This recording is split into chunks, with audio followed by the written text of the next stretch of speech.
Don't throw parties like that back home, Houston. Make me feel like a visiting dignitary. Well, that you are. We had to do something to celebrate your 6-week anniversary here in Los Angeles. To at least 6 more, I hope. To at least 60 more.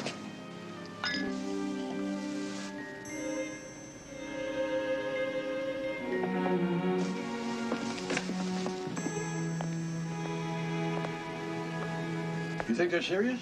Well, if I don't miss my guess, we'll probably be hearing wedding bells. Robert, I am so excited about tomorrow. The most famous recluse since Howard Hughes. I mean, he's turned down Barbara Walters, Dan Rather, but he's agreed to talk to you. I've got more important things on my mind. More important than preparing for an interview with Richard Daniels. Daniels doesn't give interviews to just anybody. Yeah, I know. But right now, I am distracted by something. By something that I want to say to you. Sounds serious. Yeah. It's amazing how I can be so witty and urbane in front of television cameras, but standing here in front of you, my stomach has butterflies like I wouldn't believe. Why? Well, when I came to LA, I was determined to concentrate on my career. Of course, I knew that you and Houston were here, but, well, I didn't expect to fall in love with you. I know I'm not as classy as some of the guys that you've dated, and I know I'm on the treadmill trying to carve my way. And you will. CJ, I want to marry you. Does that mean no? No. I mean, no. It means I don't know what to say. Well, say yes. Say you need time to think about it, but whatever you do, don't take too long. I don't think I could stand that. I'm tempted to give you an answer now. But the lawyer in me has trained me to examine the evidence further. Trial by jury. So what are my chances? I'd say you had a sound case.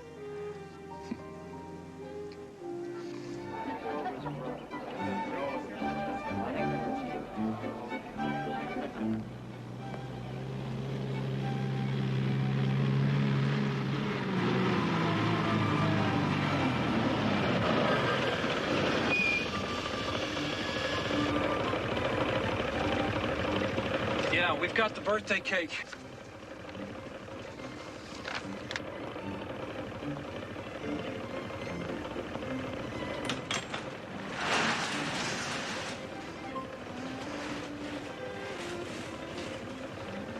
I'd like to see Mrs. Daniels' face when you lot show up.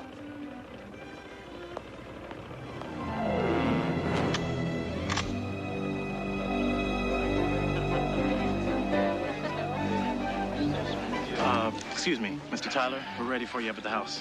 I'll be right there. Thanks, Eddie. Sorry. Well, a reporter's life is full of interruptions. We better hurry. I'd hate to be demoted to weatherman.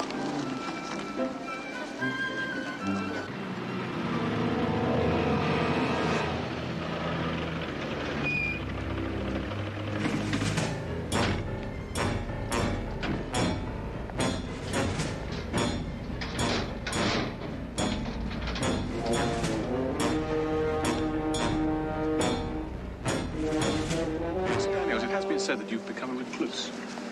Well, if I'm a recluse, it's just that I found the reason of my happiness. And I make very sure that nobody disturbs that happiness. And that reason is, of course, your lovely wife. Now, tell me, Mrs. Daniels, what would happen if, say, tomorrow your husband lost all his millions? I'd go out and get a job. Turnabout is fair play.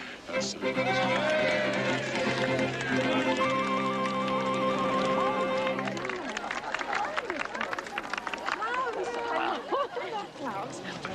Fun. Thank you.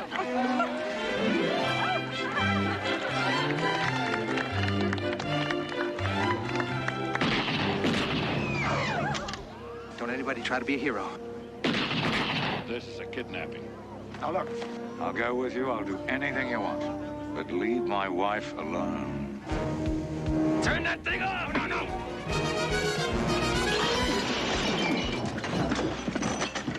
No, please. Please.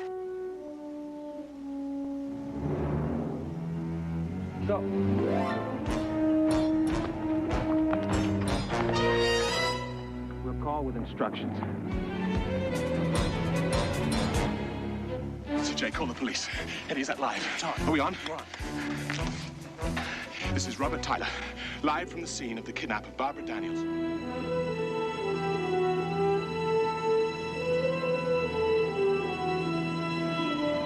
You're about to see exclusive coverage of today's daring kidnapping of Mrs. Richard Daniels, wife of the reclusive multimillionaire. We'll call with instructions. According to FBI and local police officials, no ransom demands have yet been received. More news after this commercial break. CJ? Oh, Matt, thank you for coming. We heard about the kidnapping. Are you all right? Fine, just a little shaken up. He feels responsible for this. That's ridiculous. It's not his fault. Yeah. All right, hang on. Robert? Mm-hmm. Robert, I've got a woman on the phone says she's Barbara Daniels. What? She says the kidnappers wanted to read a message on the air. Well, how do you know it's really her? I don't. What should we do? Ask her the name of her dog. Mrs. Daniels, what's the name of your dog? Marzipan. Marzipan? Oh, boy, that's really her. All right, Bill, I'll take it live.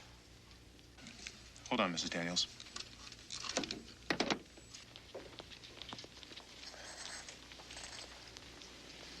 During the commercial break, there has been a further development in the Barbara Daniels kidnapping case. On the line right now is a lady who claims to be and who we believe is Barbara Daniels herself.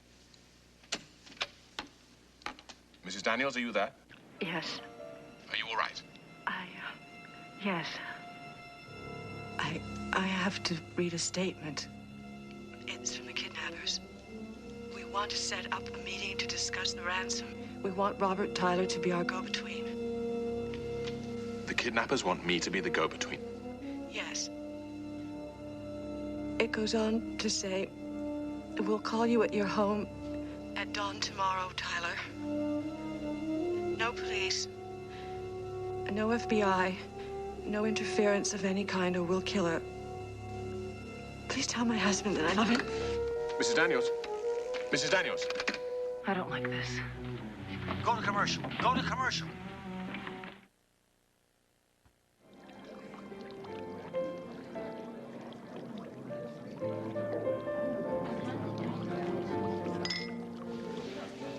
Wish Robert was here with us. Well, romance conquers all, except for requests from the FBI and the police. It's scary how I feel about him, Houston. You love it? I think so. It's just that it's been sort of an ongoing thing with me ever since I was a little kid and my dad died. I think I've been afraid to love anybody too much. Afraid they'd be taken away from me. Well, I'm still around. Look, CJ, if you really love Robert, and he loves you as much as he seems to, I can't think of anything else that really matters. Nothing does. It's just that I'm afraid to lose him. And if he is going to meet with those kidnappers, Houston... Well, I know a pretty good private eye that will probably offer some discreet protection. What would I do without you? Probably have to pay for the dinner. Yes. Cheers.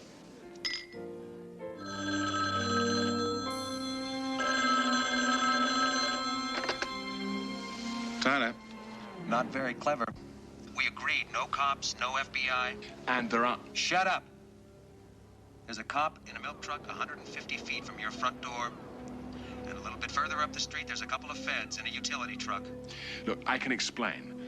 I should kill this woman right now. But I won't. As long as the feds and that milk wagon are out of there in 20 seconds.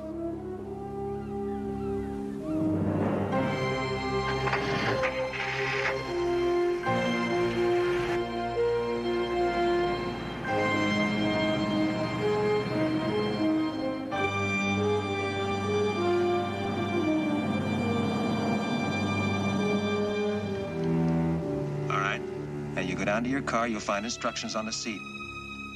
If you're followed, she's dead.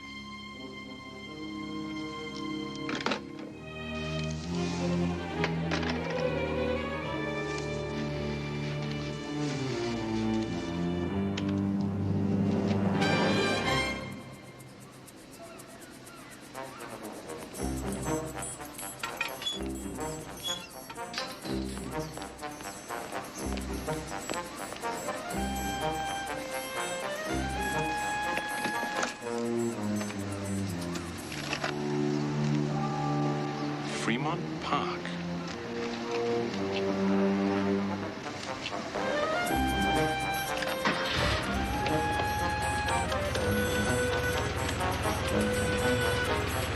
KPRW TV.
Life's at stake.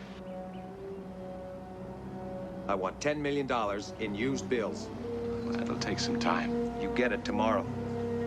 Look, it's not too late to let her go. Hey, hold it!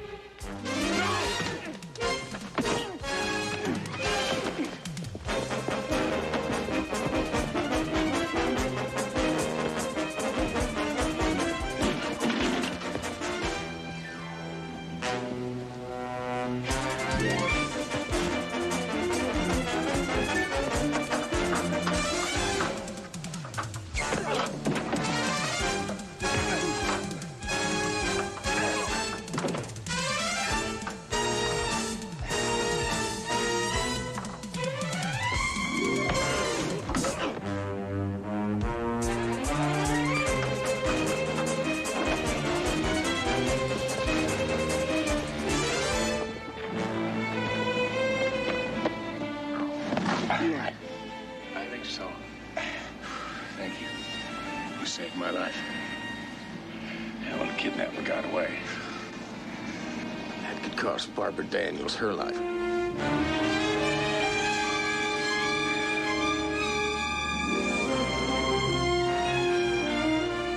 What do you mean, a setup? You trying to tell me that Tyler's involved in this kidnapping? Wait, they tried to kill him. You thought they tried to kill him. I don't believe this. You said yourself that he was going out to meet a man that could be a cold-blooded killer. Grandstanding, it smells of it. What was the news truck doing there? Just trying to cover a story. Wait, I mean, he called him on his car phone. Why couldn't your friend make any kind of ID on this guy? He never saw him without the ski mask on. How come this guy didn't just rub your friend out right there on the spot? Wait, I can't believe... How come your friend just happened to be filming at the Daniels estate at the time the kidnappers decided to strike and got it all on film? How come they called your friend while he was on the air? Add up all the footage so far, and you got yourself one hell of a network primetime kidnapping expose. Brought to you by Robert Tyler. You asked too many questions. I have to make up for the fact that just because CJ's in love with this guy, you're not asking any.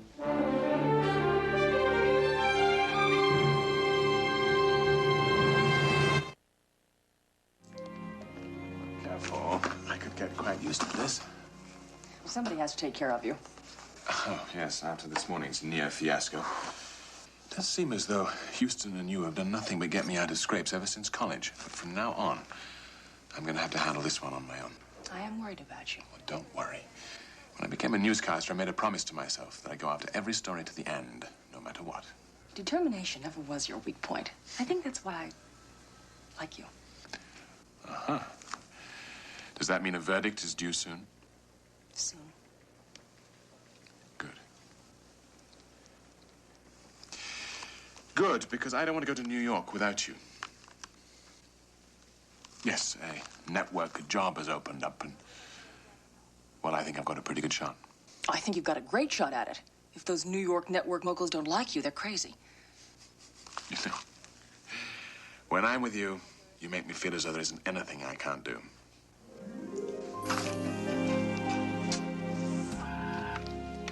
Still at it, huh? Yeah. Been programming Baby to search for any past kidnappings in which a go-between was requested. Mind if I sit in? I wish you would. Could use a fresh eye. For hours, I've been going over newspaper articles, journals, newscasts. I tell you, did you know that there are over 600 kidnappings a year? What's the matter? Nothing. Just wondering where you got the tie. What's the matter with my tie? Nothing. It's fine. On with the show. Right. I know this haberdasher in London. Sells the best ties in the world. If you don't like my tie, why don't you just come out and say so? I can't.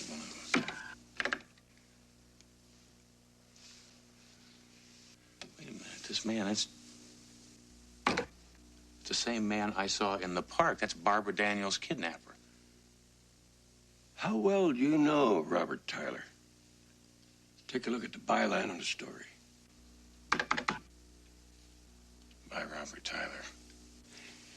You suppose that Hoyt's suspicions about Robert might be right? Hi, guys.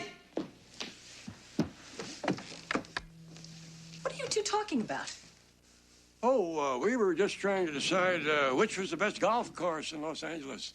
I've had an urge to play ever since I got here. Oh, the country club. Houston could have told you that. Houston, have you seen that file, the Stewart file that Oh, never mind. I've got it. CJ, I'm concerned about Robert. Join the crowd. Now, what I mean is... No, I know what you mean. Houston, I'm trying to let the police handle it, but he feels responsible. I gotta go. Bye.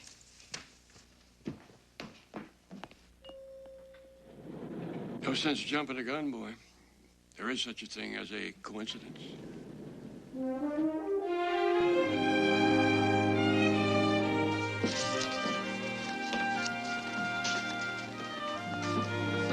Ah, Houston. You got a minute? Sure. Thanks, sir. Why the serious look? I've been looking into the kidnapping, Robert. Found something a little peculiar. Newspaper article from 10 years ago. A woman in Bluefield, Pennsylvania was kidnapped. Her husband's name is George Davis. Sir. And the kidnapper you met in the park yesterday was George Davis. His wife is kidnapped, and then 10 years later, he becomes a kidnapper. It doesn't make any sense. I was hoping, Robert, that you could help me make a little sense of all this. Oh, sure. But what can I do to help? That was your byline on that story 10 years ago. What? My byline? Oh, yes. Ah, George Davis. Oh, I remember. My word, that was a long time ago. Well, it seems a bit odd that you'd forget something like that. I mean, after all, that story's what got you your first anchor job in Philadelphia 2 months later. Houston, our friendship goes back a long way. If I didn't know you better, I think you were accusing me of something. I'm not accusing you of anything. Well, I hope you're not suggesting I had anything to do with this. I'm not.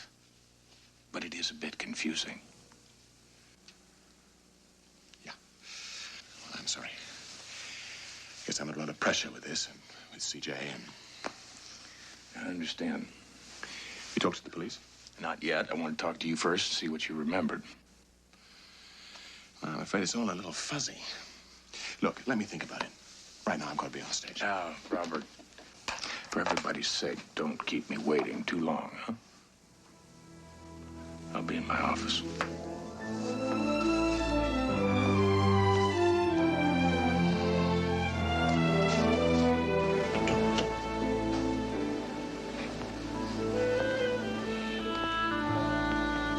You all right? I don't know. Look, I started out to try and vindicate a friend. Now, I'm not sure he's the man I thought he was. You gonna tell CJ? Well, what if I'm wrong? I don't even know what I'm doing. Yes, you do. You just don't like it.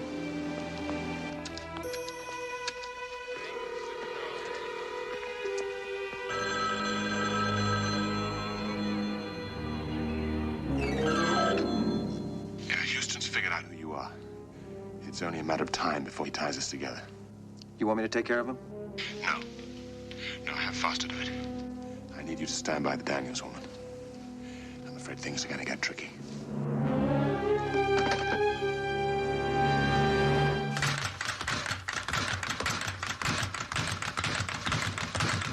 Houston! Houston! You told me to tell you when an hour was up. Thank you, Chris.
I didn't see his face. It happened so quickly.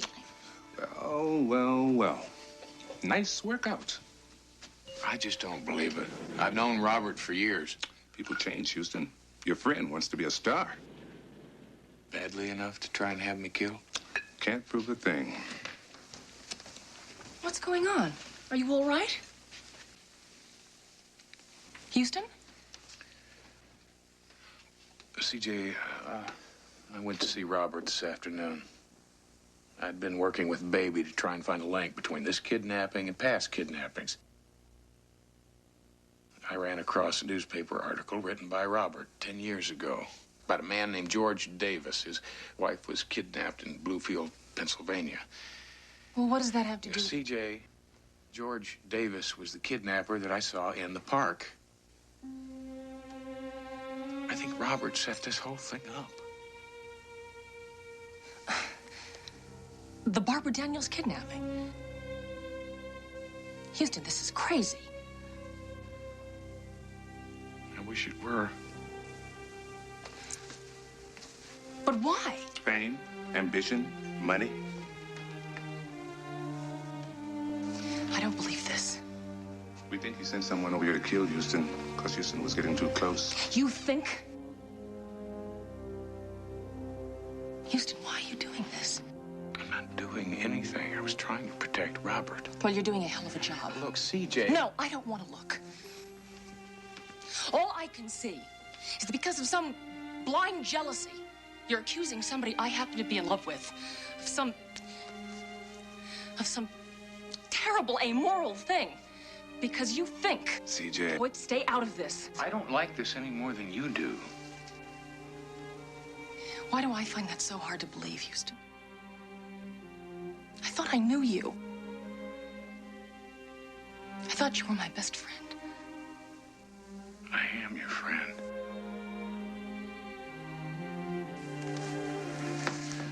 All I want to do is help you. You'll have my resignation first thing in the morning.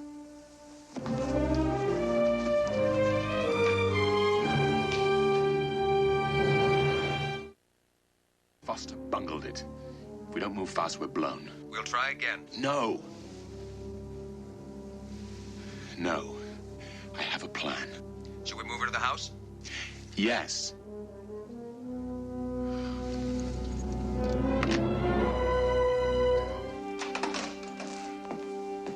Office just had a call. Anonymous call. Someone's located the house where the kidnappers are keeping Barbara Daniels. A couple of units already got it surrounded. Let's go. Ah, CJ. Robert, I need to talk to you. No, darling, I'm working. Look, Robert. They've got the kidnappers surrounded in a house. Robert. Somebody tried to kill Houston today. He thinks you set it up. What? He also thinks you set up the kidnapping. He convinced Lieutenant Hoyt. Oh, come on now. You don't believe that. Robert, we're nearly ready. Your car's around the corner. Thank you. I don't know what to believe.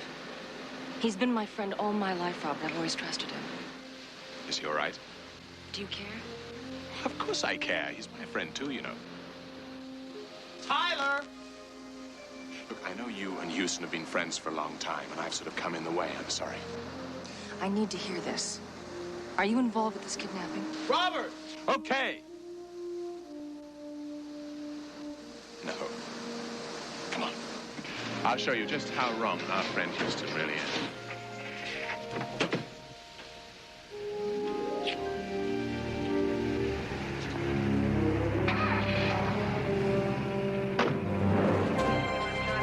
This is Hoyt. You're in a can't-win situation. Come on out, now.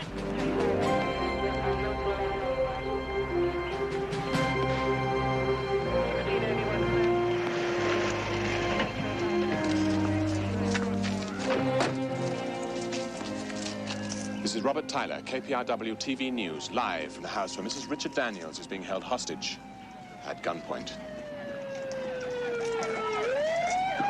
Lieutenant. KPRW TV News. What's the situation? You tell me, Tyler. Lieutenant, what do you mean? They're demanding $10 million in safe passage out of the country. But we've got no guarantee that they won't kill Mrs. Daniels, even if we agree. Well, maybe I could talk to them. The best thing you can do is stay out of the way.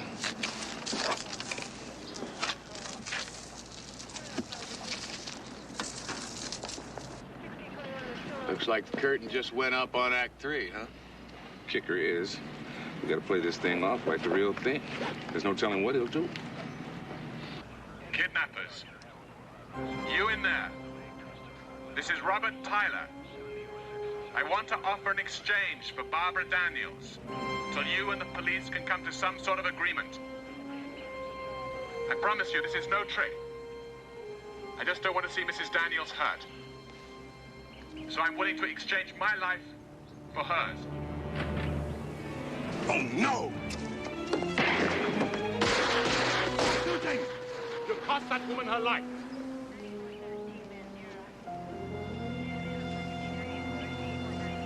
She's coming out.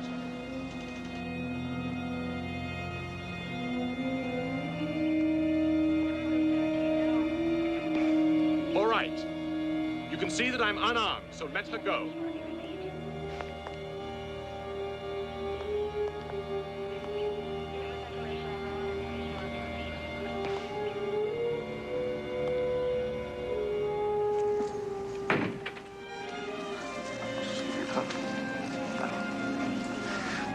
He set this whole thing up. And the only people alive that can prove it are inside that house. Houston!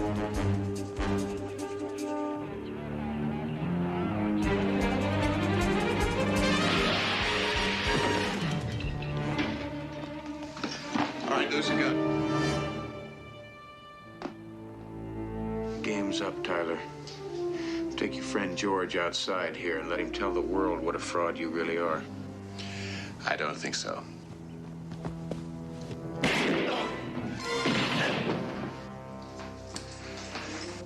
I guess it was my turn to save your life.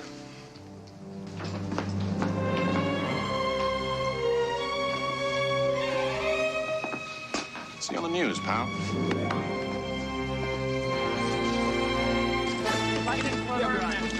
Over here, please. Don't bring that up until we tell you. Here. I can't thank you enough. Well done. I'm so frightened. Thank you. That's all on the line of duty. Really appreciated it.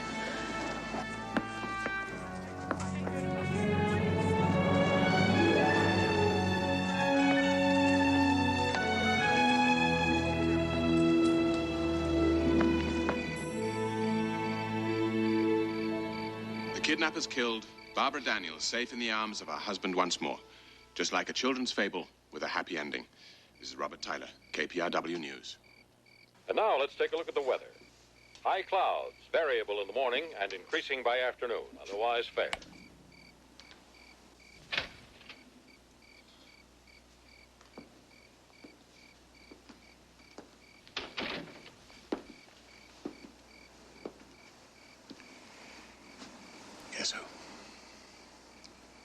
imagine. The next Walter Cronkite. Not even a congratulatory kiss. You got the network job?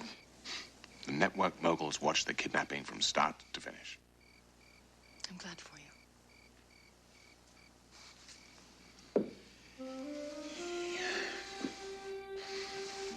What's wrong? I was thinking about Houston. I was wondering what he must be feeling about me right now. And you. I don't blame you for believing him. If it wasn't me he was after, I'd probably believe him too. Robert, where does that leave us? It leaves us with the fact that I love you. And I've asked you to marry me. And you still haven't said yes or no. CJ, don't you believe that I love you?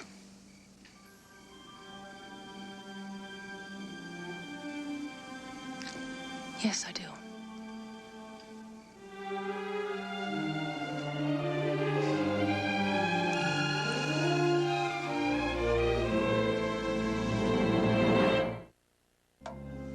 I can't believe it. I mean, he shot George Davis down in cold blood right in front of my eyes. By all accounts, self-defense. At least that's the way it looked. Self-defense, hell. He was getting rid of his witnesses. Yeah, he's home free. Let me quote one of the great philosophers of our day, Yogi Berra. The game isn't over till it's over. Now it's over. I lost. Bad part about it is I lost CJ along the way. Talking about me again?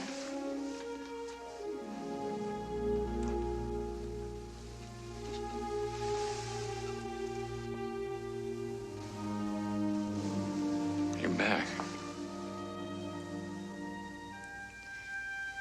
Sometimes the truth is very difficult to accept. You know, I really didn't mean to hurt you. I know. I should never have doubted that.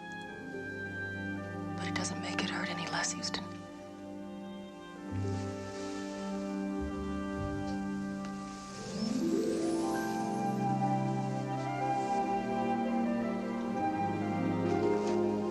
I fell in love with a spy once.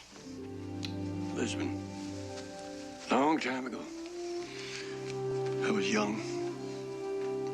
She was the most beautiful, captivating woman I'd ever seen. So I know a little something of how you feel.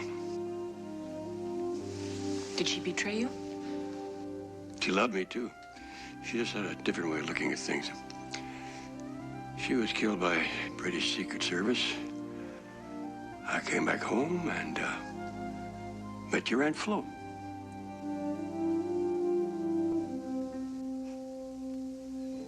What do we do now? Why don't you let Uncle Roy and I handle this? You've been through enough already. No, I have to be involved with this. I need to be.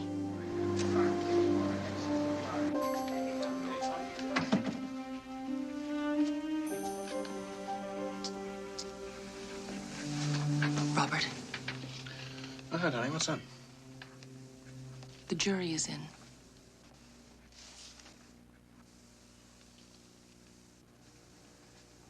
And I lost him. I know the truth now.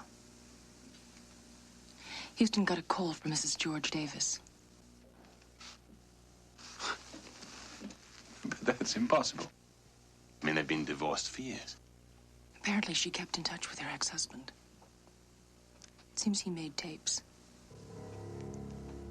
Tapes? Of your meetings. He wanted a record just in case. She's staying at the Samoan Sea Motel. Room 40. Houston is going to meet her there tonight. Why did you come here and tell me this? Because I still love you.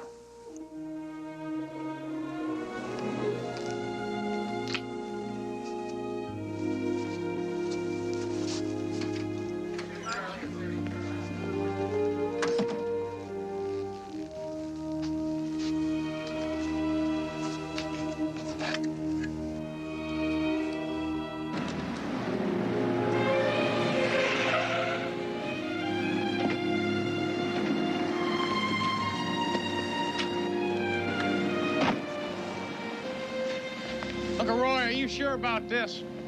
Worked in Vienna in 47. Russian agent named Ivanov. Big nose. Wonderful laugh. Look, haven't I seen that tie before? You should. It's yours. Well, I thought you said you didn't like it. I never said that. I just didn't like it on you.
Paid you off once, Mrs. Davis, in Pennsylvania. What makes you think we can afford twice? I found one tape. I want to make sure it's the only one. Do you know what happened to George? You killed him. Precisely. With no witnesses. And the same applies to you. Even to me, Robert. Oh, CJ. You set me up. Hook, line, and sinker. We could have had everything, CJ. Everything.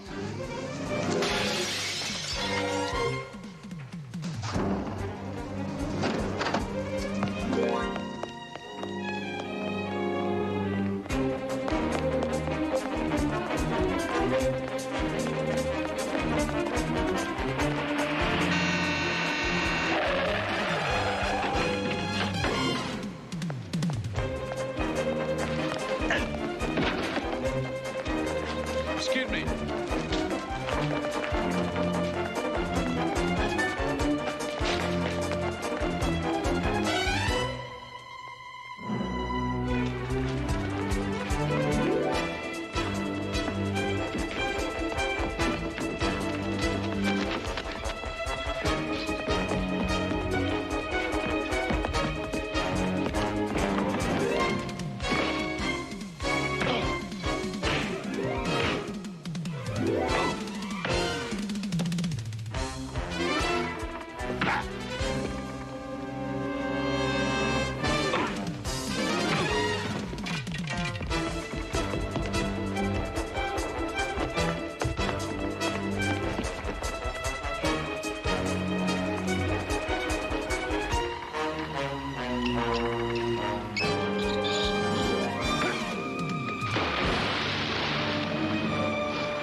Famous newscaster confesses murder and kidnapping. Filmed at 11.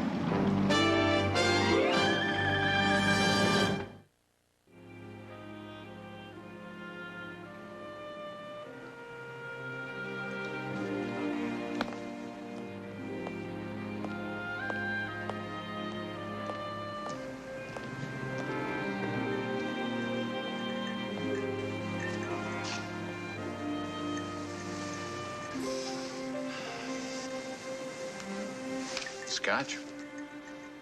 Apple juice. I like to take my sorrow sober. Was there anything I can do? Mm-hmm. You can erase the last 6 weeks.